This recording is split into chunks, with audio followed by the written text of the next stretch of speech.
All right. Again, thank you everyone for coming. My name is Michelle Raymond, and I am the director of Archer Gallery and Clark Art Talks here at Clark College. We are here today with Cristina Victor, a fantastically incredible, Oh my God. talented artist. And we are just really lucky to have her here to talk to us about her practice today. Before we get into that, I do have a few announcements and thank yous. So bear with me through all of that. So right now through Archer Gallery, we still have our current exhibition, Calm Under the Waves in the Blue of My Oblivion by Yulia Pankusevich, which is supposed to only be up through April 18th, but I think I'm going to extend it at least to the beginning of May.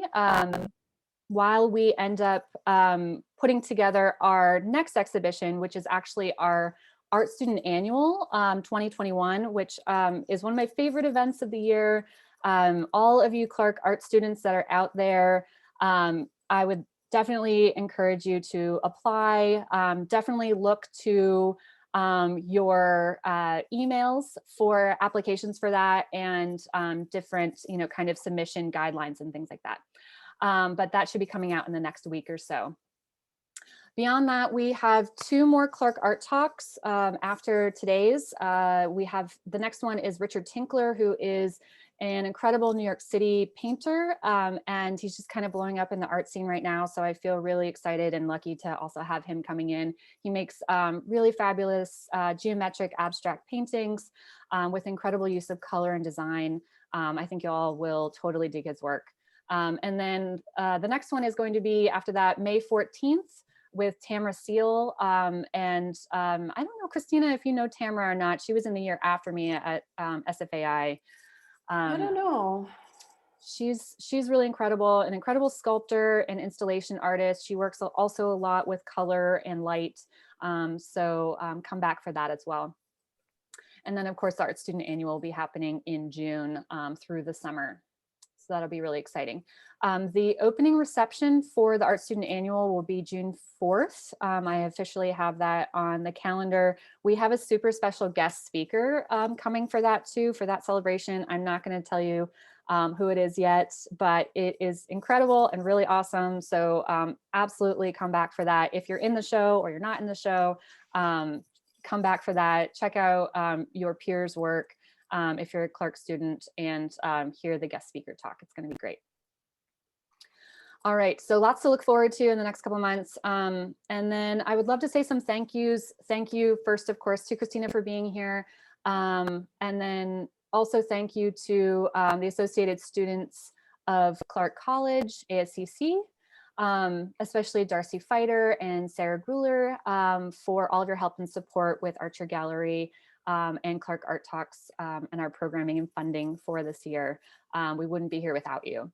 I'd also like to thank the entire art department, especially Lisa Conway, Sensini Stokes, Grant Hoddle, Katharina Halsinger, Sally Tomlinson. You all are fantastic and such a great support network for our programming as well.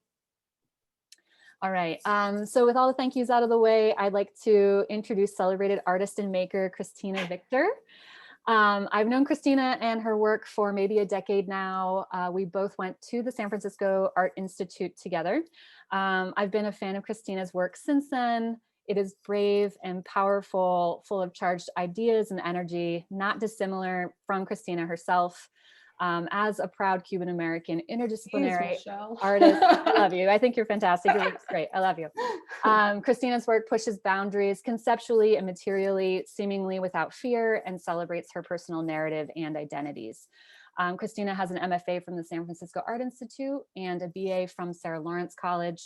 Her work has been exhibited nationally, including Acre Projects in Chicago, Southern Exposure and Soma Arts in San Francisco, Field Projects in New York, and Art Basel, Miami.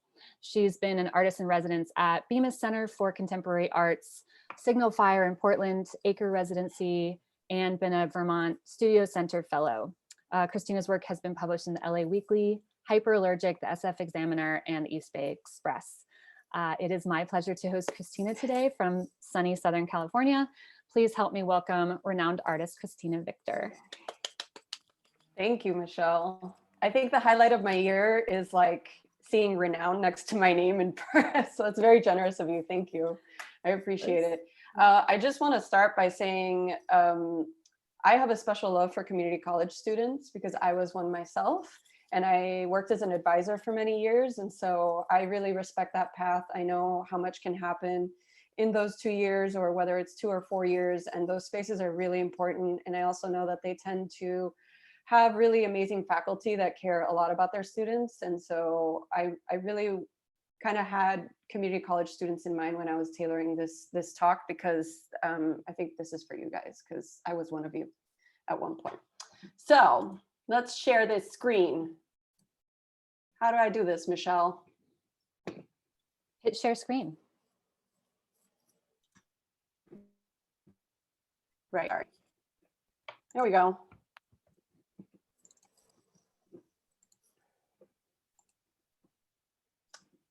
Can you guys see? Yes. You see my stuff? Totally. Great. You're good. All right. So, yeah. So thank you, Michelle, for the intro. I'm going to go into kind of like, I guess, my path in becoming a interdisciplinary artist. I'm from Miami, and a lot of these images here in these first 2 slides kind of talk a little bit about my background. My family left Cuba in the late 60s due to the Castro regime. And a lot of these images, as you can see, there's the Mariel boat lift on the left-hand side, Miami Vice. I even though I haven't lived in Miami for over a decade, it's always sort of thinking. I think Miami's like a border town. It's very rich. I've studied it academically beyond just like living there and growing up there. But I think it's just such an interesting example of like influx of transients. Aesthetically, it's so charged. Historically, it's so charged, and it's ever changing. And so I feel like so much of my making comes from that city and growing up in that city, and my relationship to it. I was born in 1980, and the reason I think that's significant in mentioning is because that was the year of the mass exodus of the refugee wave of over 100,000 refugees from Cuba. And if you see that stadium picture, I grew up in an apartment building that was directly across the street from that stadium. That stadium was a very big part of my childhood because it housed a huge chunk of those refugees. So in thinking about how immigration is being talked about now, it's interesting. I think Miami and the United States received a lot of Cuban immigrants in the way that it doesn't to other countries.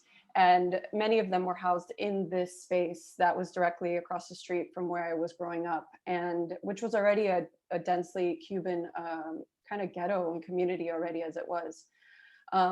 So this really like kind of characterized the decade, and also like I feel like the history of Miami in it shifted it into like a sort of a center for this culture and, you know, this immigration wave. I also I'm very critical of how Miami is viewed in the media. And I think this decade was also a time when, say, Miami Vice was talking about, you know, the influx of cocaine and violence and how it ties into the immigrant narrative. And so I feel like in the media, this decade also really solidified a certain filter that was placed on this certain wave of immigration and this city. And it's something that I don't think has ever been able to quite to separate from its character. My mom worked in Latin entertainment. She worked for the famous singer Julio Iglesias, the father of Enrique Iglesias, for about 8 years. And then she transitioned into working for Univision, which is like one of the major Latin television networks. So as a kid, I grew up in the studios of these spaces. She was a single mom. I had to go somewhere. And this was me like, you know, putzing around in these spaces, being bored, but not realizing what a unique experience that was and exposure that was, and how this would work as material for me in the future. You know, it's like I operated as like a voyeur, but I was really seeing how media is constructed, how Latino identity is constructed, and how stereotypes are sort of carried on within that. You know, in the 40s and 50s, the United States produced films that reflected Latinos in a certain way because they wanted to create an allegiance. So it benefited the United States when it came to war and commerce. a lot of those stereotypes we never shed, and a lot of Latin media is still working within those tropes and those stereotypes and sort of continuing to encourage. So I couldn't help but continue to critique it because I was behind the scenes. I saw how it was sort of formed and put together. And that really ended up informing like the beginning of my practice when I started to do performance. Other things I'm really inspired by, it's like also growing up in Miami, it's like Two Live Crew, booty-based culture, music, the warmth of the Caribbean, the performativity within that, and film, Volver, Almodóvar. I like bright aesthetics. I'm really interested in language, how it fails, how it kind of is magical. The picture of the family, that is the first bilingual sitcom, and it was about a Cuban-American family based in Miami. It was called Que Pasa USA, and of course the poetry of Jose Marti, he's a very important figure in Cuban history, and gave Castro a lot of the rhetoric he used in order to gain the power that he got. So these are all like kind of little details about how I got to her. So this is Miami. This was like my introduction into contemporary art. This was like my shedding of my discomfort in being a woman and being in the sort of in-betweenness of being Cuban-American, of like figuring out that hyphen for myself. I like to say that a lot of my practice comes from that hyphen, because as much as I say I'm American, I'm also Cuban. And if the world reminds me of that constantly. And I felt like in undergrad, after I went to community college, I kind of like did my general studies. I focused on drawing and like materials. And then I went to undergrad at Sarah Lawrence through scholarship, thanks to community college. And I dove into learning about colonialism, learning about colonialism, the history of film and Latino identity, and how all this stuff is sort of solidified and presented. And by the time I got to grad school, I was ready. I had material to make with. I wanted to critique culture. I wanted people to see that there was more than just the binary that's presented in media. I couldn't do it with a drawing. I couldn't do it with an essay. I felt like it just wasn't enough. And I knew that the most immediate way for me to get there and to figure those sort of things out for myself and how I positioned myself in my own identity was to perform it. So I had to perform the stereotype. I found myself in many situations where I was being asked where I was from. And when I would say I'm from Miami, that wasn't enough. There was this like persistent probing. And then once, it was sort of like revealed, yes, I'm Cuban-American, then I found myself in many situations where I was being performed at. I was being performed at what other people thought what my culture was about. And so much of it was informed by Scarface, by stereotypes in television.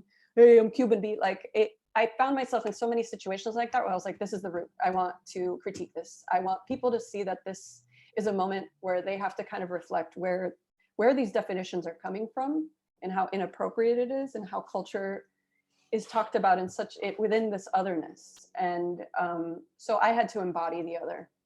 I created Miami. Rather, she created me. I started with a cooking show. I felt like I was homesick for food, Cuban food, Caribbean food. So I wanted other people. I knew food is a point of access. It brings people in. It's sort of like a form of seduction. I knew that hypersexualizing my body, even though for the most part growing up, I was super shy. I hated like attention. I was extremely awkward, but I had to kind of like be the other extreme in order to like kind of really play the part. So I started with a cooking show. I did cooking events. I hosted, dance parties. I had to tap into my inner chonga. And as you can see, this is the definition of a chonga. Sort of hypersexualized, really embellished, loud. I spoke in Spanglish. I jumped between languages. I didn't care if people didn't understand me. I physically like threw myself on people to get their attention. I did whatever I had to in order to just like be a mirror, to create the discomfort that I felt was perpetuated in people's ideas of culture. And it was actually really fun. I loved designing the costumes. For every performance I did, I sewed or made a Cuban flag just to indicate that this was specifically, I felt like the flag was key in order for people to understand this is like the specific pinpoint that I'm coming from. So I wasn't confused for anything else. And if you didn't know that, then that was your fault, right? So hosted like a massive party at an exhibition at the Sonoma Valley Art Museum, did videos where I was like hunting for the best croqueta that I could find, emceeing, you know, booty dancing contests. I tried to like push the bounds of the character as far as I could with the embodiment. And then I felt like I got to a point where after 4 years, I felt like all anyone knew of my practice was the character. People didn't even call me by my name. I missed working with materials. I felt like the character kind of took me over. And in many ways, I felt like it failed. This is where I felt like I had a lot of conversations about failure. You know, it's like I failed to like be subversive enough. I failed to, you know, push the boundaries of the character. Like I felt like there was always this sort of failure that was inherent in the project. I failed to like create enough of a critique. You know, oh, I should have a cooking show. I felt like when people were telling me, oh, I was so convincing, I should have a television show, I was like, it felt like the character kind of went as far as it could. And really like what she served for me was like a hyper form of experimentation where I could understand my bounds. Costume design, installation, event planning, collaboration, embellishments, like it was a sort of window for me to understand how far I could push my practice. And so closing her off, I did the last thing I did with her was a month-long artist residency that was a live telenovela, also a Cuban restaurant. So people would come in, they didn't know they were going to be part of the novela, they just didn't know what was going to happen. And I was actually serving dishes that I would cook with a team. And by the end of that, I was like, shh, I'm killing her off. So she died 3 times live with people in the set in the restaurant. And then I got a chance to eulogize her. And I was able to like sort of display all the objects, all the like the wardrobe, like her energy, her videos, all of it in this installation. It felt like really like a beautiful closure to it was hard to let her go, but I felt like I needed to understand who I was beyond this character. And I do in this key right here, this flag, I made for an installation that I felt like doing the flag kind of like hooked me and it stayed with me because suddenly I had to fragment the flag. And a lot of the characters also poking at the idea of authenticity, how it's not, you know, it's always questionable. Like there's no binaries to the definition of culture. Like we all don't look one way. We all don't sound one way, you know?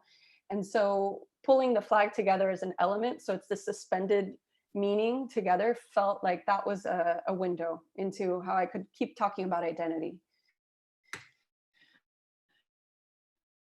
It was like real quiet, and I just like hunkered away and was like, you know, having my own little like drama and mourning of Miami. What am I beyond this, you know? My grandfather passes away, and he was someone who taught me to eat. He taught me to like cook ugly things, shrimp. You know, he was a fisherman and a fishmonger for many years, and I knew that his last years he was drinking his 40s, smoking his hundreds, listening to records, and cooking his food. And so I felt like the best way to eulogize him was to cook a meal for him, but offer it to everyone else and allow people to play with his records and, you know, just commiserate with me. Not necessarily making this sort of heavy eulogy, but it was just like pulling elements from the character, but then also finding ways to have it go beyond just that, to have it be like a space, a happening that worked as enchilada de mariscos, which is like a fish stew. And we played records and we listened to his records, and it was actually like it was exactly what it needed to be for me. I think after a year of really kind of processing the whole 4 years of the Miami character, I felt like I had to do something with that processing. I was offered to be part of a wonderful, amazing performance festival in San Francisco called This Is What I Want. And the performance festival is based on desire and different iterations of desire. It's a wonderful sex positive community that puts it on every year. And it was just such a great experience. But when they approached me, you know, like I was done playing the character and I was like, oh God, this is awkward. They were like, just see, you know, we'd love for you to participate, think of something and let us know what you think. And I knew that a big part of the character, like my physiognomy is not necessarily a typical Latina, whatever that means, but I knew that I had to accentuate my ass in order to play the part, right? And so I kind of, like, as a joke, sometimes I really rely on humor in order to approach a scary big thing. Maybe that's very Caribbean of me, but I felt like in my mind, what could I do to talk about desire and my experience of desire, especially as like playing this hypersexualized, you know, embodied character for so long. And I couldn't help but think of ass. And so this was also a moment in media where it's like bootylicious was like a big thing. Jennifer Lopez's ass was on the cover of every magazine, and oh my God, it got insured, and Pitbull's making songs about ass and culo. And there was this like air where it's like ass was fad. It was like on trend. And I was like, you know, there's something really amazing about seeing Latinas in these like curvaceous bodies, and maybe, you know, people that kind of look more like me on magazine covers, but it felt, the tone felt like this was consumable and it will pass. And I felt really conflicted about that. And so I was like, well, I'll just make about it. Let's see. I think my computer's being difficult. Here we go. Sorry about that. So I designed this piece, and it was called Ass Capital: Reflections of a Contemporary Culo. And the piece was an essay, basically a monologue, where I thought if I could talk about anything, I'd ask my ass, you know, to reflect on itself, you know, and the world and the narrative of ass and my family's ass. And like, it felt like, yes, it was like rooted in humor, but it actually took on a very vulnerable and kind of expository tone, because I was able to talk about like the sexualization, the fragmentation of like the Latin body, you know, and how that relates to otherness and how the media sort of frames that as well. And so it was just my body in a Zente suit. I embellished a window for the ass, which I performed the whole thing with my ass to the audience. There was a narrative, a voiceover, and then a soundtrack that was attached to it. And with instead of using images from, you know, from like just robbing images from the internet, I collaged the images that supported my narrative, and then those were projected on the wall. So, you know, just thinking about how like women of color and just women in general, or just people, sort of get fragmented and presented, and especially when it comes to talking about culture and how that can be hypersexualized. I felt like that was the tone that I needed to reflect on the last 4 years in a way that wasn't about the character, where it was like a purging of sorts. And I think this is when it's like I really started to embrace the idea that my art practice can be whatever I need it to be, whenever I need it to be, you know? And so I after this, I stopped performing, because honestly, I had such a strong, positive, supportive experience. I felt like it was the best performance I've ever done, and I don't think I need to go any further than that. So, oh, I'm so sorry. My computer's just being difficult with the presentation.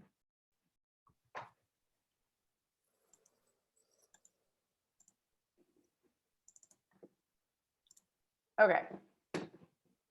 Let's keep moving.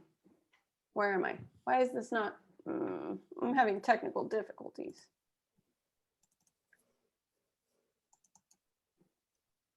I think you can still see it, Christina, if you want to. It's just not, I want it to be full. I know. I'm sorry. No. I'm just wondering what it is. All right, well, anyway, so we'll go here. So this is where I kind of go back and start reflecting on other modes and, you know, ways that my practice could take. I love archiving. I definitely am a collector. My family does it too. My mom collected these matchbooks from when she was in her heyday, you know, in Miami, doing her thing where she was assimilating to, you know, American culture, but still within, you know, just within her age group, and going out to clubs and just figuring herself out through this process, being a mother, being in you know, the entertainment industry, and also like trying to find her place in the limelight. I think this was also when Miami, sort of like the club culture of Miami kind of really boomed. And so she would collect these matchbooks or phones, beepers. So these matchbooks were not only ways of promoting these spaces, but they were ways people gave each other their phone numbers or stayed in touch or wrote notes. So these are like keepsakes that about this time, this was like what, 2016, she hands these over to me and she's like, these are yours now. And it's like, what am I supposed to do with this? And after spending some time with them, and then also doing research on like flag history and vexillology, which is like the history and study of flags, I kind of had this moment where I was like, you know, a lot of these clubs are not around anymore, like Mystiques, Regines, and these were spaces where assimilation was kind of happening, you know, where a certain age group where it's like maybe their parents or these people themselves were coming from Cuba earlier on. And this is where the suspension of all that stuff happened, where people could go and just bust out and dance like we were talking earlier and just kind of be present and feel like they had a place where they're at. And so these spaces, a lot of these are gone. And so I had this urgency to want to eulogize them and to have them still exist. And also like the graphics were so great. You know, graphic design in the 80s was like someone drawing on a piece of paper and then submitting it to then be reproduced. Like the digital aspect didn't happen in the design process so much. So there's something really immediate and kind of clean and also very 80s about it. You know, obviously too, you know, growing up in Miami, it's like I have this love for deco design, culture, for architecture, like, and it also teeters with like almost being too much most of the time. And so I like that fine line. And I wanted to figure out how to start experimenting with eulogizing this. And so I came up with this like big, you know, project. It would start with the flags and then I'd have all these dancers dancing around at each site. And I proposed it to a bunch of grants and residencies and never got supported. So, however, out of one of those applications, someone, you know, contacted me who was in the panel and said, of one of these things I applied to, and said, you know, I'm sorry you didn't get the residency. However, I'd like to do a project with you. I really loved your flags. And I think you can do a public project with them. Let's talk. And so again, this is where I felt like, oh, failure is generative. You know what I mean? Like, or what you think can be failure can be generative. So out of this came my opportunity to be able to talk about everything that I had been learning. I'd become a member of the North American Vexillological Association. I had started diving deep. I get very academic when I start learning about something that I'm really interested in, and I like read every book I can, and I get involved in associations, and I like become a part of every club I can find. And Vexillology was like this whole other like window outside of the art world too, which was very refreshing. But everybody has a relationship to a flag, whether we know it or not. They're loaded with, you know, history, with symbols. They're visually like accessible. They're everywhere. And they're good design. If they're good flags, they're good design, you're gonna remember them and they will permeate in your mind. They like burn into your subconscious, right? And everyone has a relationship to a flag, whether you know it or not. So I started doing these like pop-up workshops where, you know, I had material and I asked people, you know, if you wanted to design a flag about your identity, how would you do it? And then I decided to expand on the project, and Suzanne Leroux, who was at Interface Gallery, wanted me to do this project with a group of immigrant students. Well, it's like an Oakland International High School is a high school completely dedicated to immigrant and recent refugee students, which is amazing. It's like very rare to find a high school that is dedicated in that way. Teachers are amazing. She was like concerned because it was like this high school that was just down the street from her gallery, in the middle of Oakland, in a very walkable area, yet these students get bussed in and bussed out. They're part of the community, but nobody knows about them. And she was like, I would like for you to do a project with them. So this is how My Story Is My Flag was born. This is a project that I've been doing for now going on 7 years. And so basically it's a workshop process. I teach them basics, anyone. It could be students, it could be adults. I'm now doing a 4th iteration of it, where I teach people the basics of flag design, flag history. We have conversations around that. And then we do word association and like exercises to help us come up with visual, almost like visual poetry about how we identify ourselves. So it becomes it's like a framework that makes flag design very approachable. I feel like a lot of flags need to be placed. I think there's not enough flags in the world. I think we rely too heavily on nationalism. And that does not represent the spectrum of any country, any place, any, I feel like this is a way of empowering people, A, to be creative, and B, to understand that, there is such a spectrum of human experience that I think needs to be visible. And I think if you make a good flag, it's like a window into that. So this project is like very adaptable. I can work with all sorts of communities, but in the end, that's basically what it is. It's like a formula to help people create like visual poetry to share about their identity. So this was the first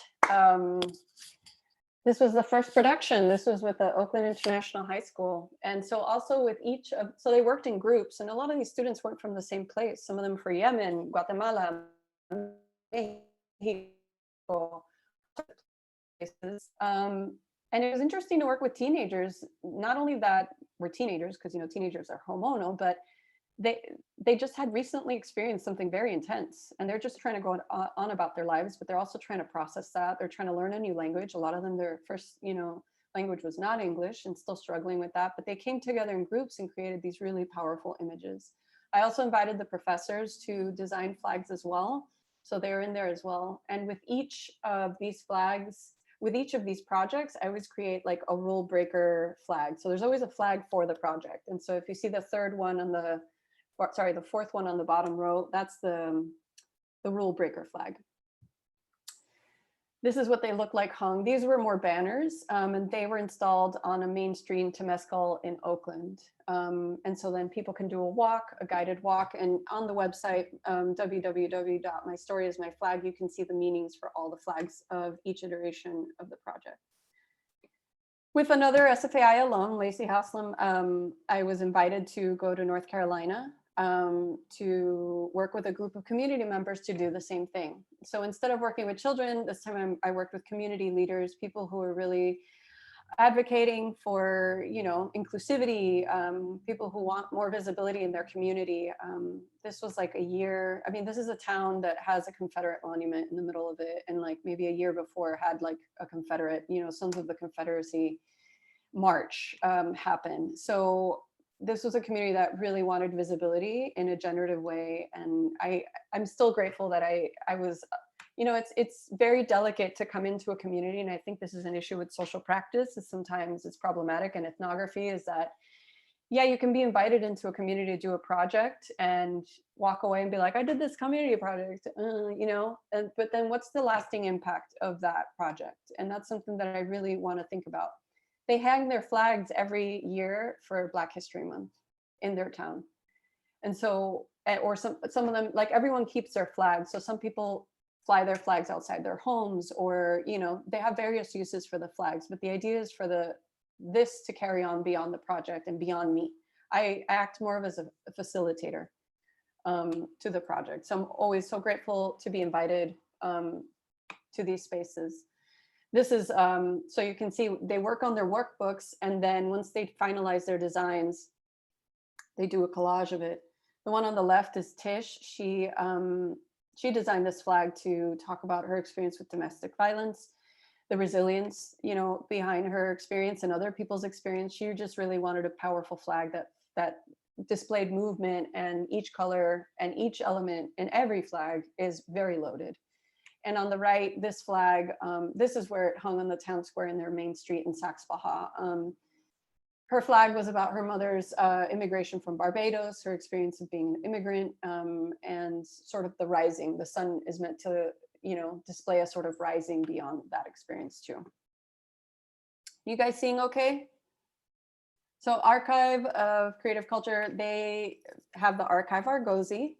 And so this is like a mobile library and like a site of happenings. She really facilitates just events around readings and books about art, and sort of like creating space and events that allow people to spend time with text, which I think is really great. We're on our screens so much. And so this mobile, sort of archive space is like, she collects books from artists, she collects books as she goes, and then it's like a sort of accessible space. She asked me to create a flag for her, so she pitches it up every time she stops at a new site. 100 Days Action, they were a group that collected artists that created, they organized a group of artists, one for every day of the first 100 days of the Trump administration. And so each day there was a sort of act of subversion by a different artist for 100 days. As a collective, like, okay, collaborating is really difficult, but that they maintain this for 100 days, and each of those is so powerful. By the end of the 100 days, to me, it's like, even as a viewer, I was so impressed as someone who's done collaborations, and like to think that this group worked together for so long in this sort of form of protest with creatives is like, blew my mind. So when the 100 days were up, I was like, this can't just like fall away. Like, I was like, I didn't know what else to do. All I could offer was, let's make a flag for you. So I met with them and we designed this flag. And then I physically made it to talk about like their mission. And so then we marched it on flag across Golden Gate Bridge. And to my delight, there was a bunch of other people with a bunch of flags just hanging out and celebrating their own flags. So Christina, you have about 10 minutes, just as an okay, FYI. got it. Yeah, cool. So I love language, and so I wanted to also push the bounds of the flag. So every time I find myself starting to get kind of a little boxed into what I'm doing, I start to reach for how I can go beyond it. This is reflecting, again, critiquing media. NPR posted this article about rafters that are coming from Cuba still. And it was just off base. It was continuing to demonize, why someone would throw yourself to an ocean or a border to get somewhere. It just got it all wrong. And the only thing that I felt was accurate about the article was a quote by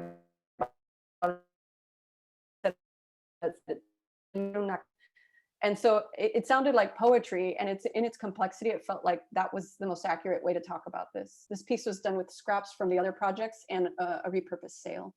And I kept playing with like language as a visual and materializing the language. So also some of these are just auto-ethnographic in the sense of like me sort of recording phrases or words or things that are sort of reflecting where I'm at, but like really thinking about design too, and text as a material. And some of these are cryptic, and I'm practicing and allowing myself to be unapologetic about that as well. No es fácil to me is like a Caribbean sigh. It's usually what you hear someone say when they're done telling you a difficult story. You go, no es fácil. So again, it's like materializing these things that are also like a sense of home to me. And just, I think the process of making this is also meditative and serves me too selfishly, and allowing myself to be selfish about that. Also like the idea of how like design and, craft culture likes to sensationalize tropicalism. Yet this was the year that the Caribbean was getting destroyed by hurricanes, and how that just felt very detached and consumable, but yet disregarded as well. And so I often, again, have to lean on humor to process. This was at Acre. I was also thinking about how the flag is displayed and like, thinking about that as a material and how I can experiment with that. I found a tree trunk, and I decided I want to make a flagpole that's a display, that it can function as a site of display for other people making flags. And so Acre let me make this and install it permanently on their site in Wisconsin. So this is a tree that I hand carved for 2 weeks. And then we installed, and the flags were just like experiments with like figuring out how to like naturally forage materials and dye fabric. I had a solo show in Cincinnati. You find it? I had this like mass of flags, and it was just like a great opportunity to see them all suspended and living in one space together. The word duende is also a word that has like many meanings. It's sort of like it can be a goblin. It can mean like the suspension you feel when you watch a really powerful performance. It can mean a lot of things. And so I really love leaning into like those moments of contradiction, because then it feels like a hyphen too. So it's like finding those moments that are hyphens and materializing them is something I'm pretty invested in. And then playing with text as like an element, as an object too. And that I'm really doing a lot of now. So this is where COVID happened. I poured my COVID anxiety into this piece. It's called Second Skin. This is made of jeans that I collected over 15 years. I knew for some reason, I do this, again, the collecting, the archiving, it's sort of like, this was like a sort of skin, it was an embodiment. I didn't know what I would do with this material, but I carried it with me for a very long time. And then when I came to Bemis, it like made sense to me. And so I had the privilege of going to Bemis, but also having this massive space to like pour my anxiety into, to like, to suspend, you know, everything that we've all collectively felt in the last year and a half into this piece. So it's like, I felt like I was creating an altar. I felt like it was a sort of like an extension of me. And then also meditating on the history of the cane weaving. So in my mind, rocking chairs were in everybody's house growing up. Every Caribbean person has a rocking chair in their house, every abuelo, abuela. And to me, that was home. And I was like, oh, that's Caribbean. So I'm going to look into this and like figure it out. And it turns out that is a whole other like contested history too. They found cane weavings and sarcophagus in Egypt. It's contested that it may have come from India. Did it come from the English? Like there was like so many more doors opened that just created more confusion. But that to me made the design of the cane weaving even more interesting. And also this moment of like, I am pairing this material with this history or this idea unapologetically, and I'm just like seeing if this works. And, you know, and also the layer of thinking about jeans and the history of jeans and indigo dyeing and where that comes from. And so the back of the piece is hand-dyed indigo linens. So I hand dyed that piece, sewed it, and then suspended it so that you can walk around it in a space that used to be where coffee sacks were sewn. So just thinking about textiles, labor, all of these things. And then also like, it was just such a loaded moment, but this is where I kind of was able to pour I was experiencing, you know, in the first like phases of this whole thing. Also like the idea of materializing like home. This is my grandmother's phone number in ceramics. I love that ceramics outlive us. Like it's immortal, you know? And so something about that where I used to feel uncomfortable with making objects because I felt like my work wasn't worthy of it. Now I'm allowing myself to go deeper into this material that will outlive me. It will outlive everyone. And then materializing things that I feel like are fleeting, like a landline. This is my best friend's landline as a child.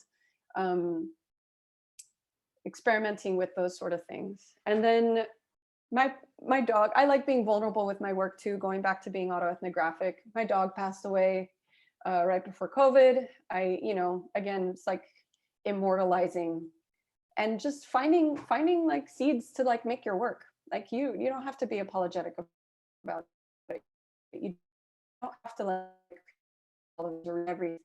I just want to be comfortable with being vulnerable with the public, especially with students, so that people can have some agency in making work, you know, just because they need to. Luckily, I got to do my story as my flag again last summer. Missoula had Montana had the lowest COVID cases, and they took a risk and had me come in. We had planned it, and everything went well, thankfully. I knew it was a risk, but I was, you know, very grateful that I was able to do it. I worked with about 60 art campers ranging from ages 3 to 12, 13. And we worked with our workbooks, we created collages. All of this had to happen outdoors with masks on, and they were just so great. And it was so great kids just are so resilient and adaptable.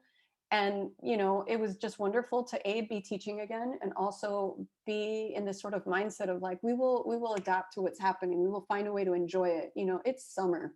It's still summer, you know, let's have fun. And so I was very grateful to do it. This summer, I'm going to be going back, and we're going to have a flag hoisting. We're having the flags professionally produced.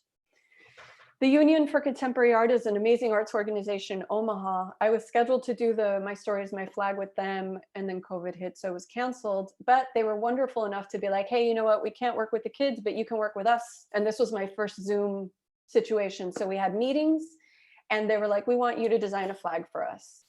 So this winter, they raised it high. And I got to say, it was like, I felt so moved by it. And they were like so happy about it, because it was like this moment of like, we're still here.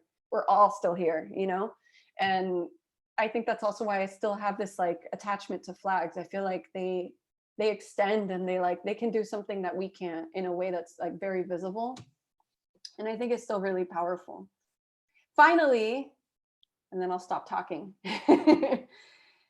I've absolutely fallen in love with ceramics, and something about making objects to then send to people. I think I missed the moments to commune over coffee and like these objects, these things that we can hold and drink warm like fluids out of, we start our day with. Like, I think those things, like thinking about the macro of art and then the micro, and I felt like I had to go micro just as we had to go inward. And I bought a kiln and I just like busted out so many ceramics. I experimented, and I think it was just an extension of like how my brain operates with color, with design. And so I've developed a ceramics line that I'm pretty committed to and really having a lot of fun with. So a lot of these objects I started off with making for friends and sending them out as like, this is my love language, I love you, hope you enjoy your cup of coffee in the morning and think of me, kind of thing. But now it's become, you know, I've invested in it kind of compulsively so much that I feel like I want people to have these, you know, and thinking about like how it's still an extension of me. It's like someone was like, well, I'd love little snack bowls. And I was like, oh, merienda bowls. Merienda is what you have when you come home from school and your grandmother gives you a bowl of something and you snack on it while you watch cartoons. So it's like just still pulling from my own like experience and my aesthetic, and like kind of putting that out as a like as an actual like design element and object that's accessible. I also like the accessibility of that. And then finally, I like showing process. So now I'm wrapping the text and the design work and the ceramic work and creating a large sculpture about the word quimbara. Quimbara is a word that you hear in a song, a salsa song, a very famous salsa song by Celia Cruz and Johnny Pacheco. Johnny Pacheco died this year, but the word is, again, one of those words that is like, the meaning is contested. It's like it has Afro-Cuban roots, but everybody knows it by the song. And it's like hard to trace the deep meaning of it back to Africa or to anything. And so for me, it's like the word sounds like home. My grandfather used to sing me that song. When I hear that song, I think of home. And so I want to materialize the word. So I'm materializing it, but I'm also creating a sort of tower, almost like a totem, with ceramics. So this piece will be probably as tall as I am. And I'm in the process of making that. So this is where I'm at with that. And those are flamingos I saw last week at the zoo, which is very exciting. And I also always like to extend my contact info. Sometimes I make friends, you know, and people like reach out to me for advice or questions, you know, about artist residencies, about whatever. And so I just like sharing my contact info. So feel free to contact me if you have any questions, or if you want to, you know, continue a conversation or follow my projects and my process. And that's it. It goes by fast. It's so crazy. I know. Thank you, Christina. This is amazing. Thank you so much. Yeah, sorry about the screen sharing. I knew it was going to be a little bit of an issue, but no, I think it's fine. We can still see it. okay. Cool. So does anybody have any questions? Feel free to use the chat as well. Any questions for Christina? Let's see. Don't be afraid. It's okay. Christina, I love the color, you know, and I think, you know, as a, you know, an artist myself that uses color so much in my work, and I'm so drawn to artists that, you know, really embrace, you know, all colors. There's not like a very specific color palette. What does color, like, what role does color play in your work? It's a huge role. I think color can be really like profound in meaning. It can play like, again, in thinking and design. It can just, I think also because I grew up somewhere that was so sunny and bright, you know, where buildings are bright, advertisements are bright, clothing is bright. Like, to me, color is just like, it's extremely powerful. I struggle to be neutral. Like that's a struggle for me. I struggle to be kind of muted and monotone. And so there's always this like play of like balance, but also owning the excess. But it's a language in itself for me, and it's extremely important to my work, to my life, to my ceramics. Like everything I do, there's a deep consideration of color. And especially with the flag work, it's like it all has a meaning. It all is assigned a meaning. Nothing is there out of accident. So it's enormously important to me. Yeah. And texture too, like even working with textiles. But color is essential to what I do. I usually start everything with a drawing, to be honest. So that's how it starts, on paper, watercolors, color pencil. Everything starts with a drawing for me. I think that's the root of my making. That's awesome. We have a question in the chat from one of my students, Della.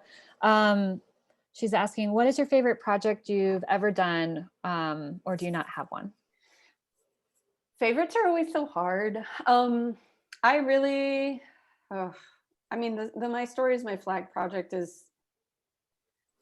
it just fills me with love and like hope and purpose. And there's something really amazing. I don't know. I just feel really fortunate that people allow me to guide them in a process of making, and that I can get support to do that for other people. After making so much work about myself, I got sick of talking about myself. But I also understand that that was really cathartic in so many ways. But I felt like, there's all these conversations around identity and how people identify, and people want to be heard. And I hate this narrative of like, I don't know how to draw. I'm not a creative. I don't have a creative bone in my body. I think that's bullshit. We all have the capacity to be creatives in our own way. And I think it's sometimes it's hard to approach it. So I'm just grateful that people allow me to help guide them there, but they can't get there on their own. It's just, I think that project is very special, and it has potential to like go many places. And I'm going to do it as long and as hard as I can, because I think it goes beyond me. Like, I think it really is powerful. So Yeah, that's awesome. Yeah, but thanks for asking. Yeah. Looks like another one of my students, Julia, has a question. How did you become interested in flag design? So I think I got interested in flag design because I was making flags. I was making a Cuban flag for every video, every installation. Like it felt like it was crucial. In Spanish, we would say it was clave. It was like clave to, it was like the hook to let people know that this specifically is the identity I'm talking about, or that I felt like I could talk about. I could only talk about my own experience. And I felt like the flag was an indicator that I wasn't talking about being Puerto Rican, because I'm not Puerto Rican. I didn't want people to get confused about me talking about something else. And I felt like the flag was sort of crucial in that. And then it kind of clicked, and I was like, well, if it's crucial for me, then like, how do other flags operate? And what's the history behind this? I get kind of compulsive, like in a sort of academic way, thanks to Sarah Lawrence College. And I tend to want to like learn the history in and out. And then I realized there's a whole flag community. It's alive and well. Like, people are designing flags now. They're getting together, talking about them. People collect flags. And I was like, wait a minute, what? So there was so much for me to learn. And I'm really grateful to the North American Vexillological community, because they've really supported my work. I was like this kooky artist that showed up to the conferences and was like, hey guys, what's up? And they were like, we're giving, speeches about flags. And I was like, that's cool, I'm here for it. So I just kind of, I became really invested in the history of it, because the flags are very powerful. They're part of wars. They're part of, allegiances. It's a powerful framework with a lot of potential. That's awesome. Jairus is asking, when you are creating a project, do you have a plan, or do you just go for it? Both. Usually there's something to start with. At some point, that there are certain things that you're going to painfully figure out. I think doing the performance work for so long, there's a lot of the figuring out. And so you get prepared for that. But I mean, you're in charge. You know what I mean? You're in charge of your own project. So I like to work with parameters. Everybody works different. Everybody's process is different. Some people are like, fuck a sketch. I want to like just go for it. Whatever works for you, you know what I mean? But I think you figure out what works for you. The more you work, the more you make, the more you experiment and fail, and then pick yourself back up and like keep going. So everybody's process is different. Mine, I tend to have a plan. If I get a chance to do a project more than once, then I adapt. I definitely, every time I do a project, I have to reflect and figure out what worked, what could be better, what do I need to focus on, what am I like completely like burning my energy on, who do I want to work with, how did that work out? It's a process of reflection after that helps me figure out how to move forward. Great. How about one more question? Does anybody else want to ask Christina anything? I talk a lot, I'm sorry. No, it's fantastic. It's so good. It feels really just like animated, and I've just always appreciated your charisma and Thank you. energy and everything. So yeah, so any final questions? I'm gonna give you all just one more chance. Anything else? Any students of mine have any questions? No worries. I thank you so much for having me. I appreciate it. And thank you for your time. I mean, I think right now it's important for us to still feel heard and to like learn and feel like we're in community, and school Yeah. is so important for that. Like nurture your relationships with your cohort, even though education's in a weird space right now, like still like go the extra mile to stay in touch with people, because they will, like Michelle, I very much appreciate just even being offered the chance to talk. It helps me too, to feel validated and like, I should keep Yeah. going. Yeah, I mean, I think our community, at least with the San Francisco Art Institute, it's just extensive. I feel like it's a family Yeah. that we just get to like keep kind of diving back into over and over and over again. We've been out of school now. For me, it's been 9 years, for you 10, I think. And So but we still keep in touch, and it's just like a really lovely community. And I think can be the same for all of you as well. right. So there's a couple questions. So maybe we'll take these two, and then we'll call it good. Sure. So Garrett says, where do you start when making flags? So I have these Christina, little zines. What's that? do you mind taking down your share screen so we can see you a little bit better? Oh, sure. Awesome. Hi, you see Oh, me now? perfect. There we go. Yeah, awesome. Fantastic. Okay, so I have these little workbooks that I work with, but usually I what you do is you start with word association. Basically, you create a brainstorm, like think about what do you want to make your flag about, and create a list of words, almost like bullet points. Like don't even think too hard, just go for it. Create a list of words, bunch the ones that you feel like are similar enough together, assign them a color. Just do a little color swatch. If like the word, I like being sassy. Okay, what color does sassy represent to you? Maybe it's more than one color. And then go from there and think about shapes. Like it's almost like very elemental. So it's like word association, color, and then shapes, and then you just go for it. What I typically do is I create a page full of these squares, and I just don't think twice. And I keep those elements around, but I just like sketch. It's almost like you have to tap into being a kid, and you're suspended in a like no expectation situation for yourself, but keeping those things in mind. And eventually what happens is the one flag that's like the strongest is like elements of all of those pieces. And then you kind of just get to that point where you can put it together. And you just always ask yourself, like, is it good design? Can I see it from this far away? Because usually when we consume a flag, it's like 1 by 2 inches at a distance. And so if your flag is strong enough at this dimension, you're good to go. Awesome. That was a great explanation, I think, of that. I've done it enough. You'd think I down to a science. And then I guess the final question, by Maya, your work has such legs, and so many other people have been involved in the process of making it with you. Does part of you feel sad when the people who participate in My Story is My Flag take their flags home with them, or is it all positive? No. Hi, Maya. I'm always like so happy to hand them over and be like, they're gonna have like I said, I've always had this issue with making something and then like that's it. It like gets displayed on a pedestal in a white cube. Not that I'm against it. Like I'd love a solo show, but there's something about this project that I like, that it has a life beyond the project and beyond me, and that it goes on and it has its own life and its own existence. So that's usually a moment when someone's like, I want to take my flag home and display it. Like that's like gold for me. That's the warmth, is like, that gives me fuel to keep going and do it again, because the power in the flag is there. That means that someone like created something that's powerful enough to them that they want to display and represent them and be visible. So Awesome. yeah. I love it. Well, thank you so much, Christina, for being Thank here you. today. It's amazing talk.